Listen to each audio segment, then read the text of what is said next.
A primeira cana que deu lá tinha bastante caldo, hein, no bolo? Aham. Aqui eu aguardo ela todos os dias.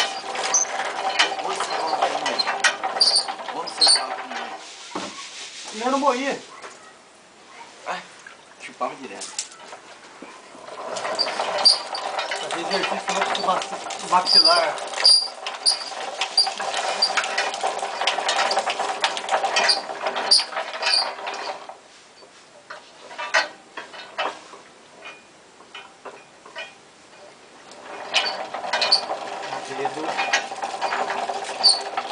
Sei, você acha que eu não tô vendo? Cagando de medo de ficar sem o dedo aqui.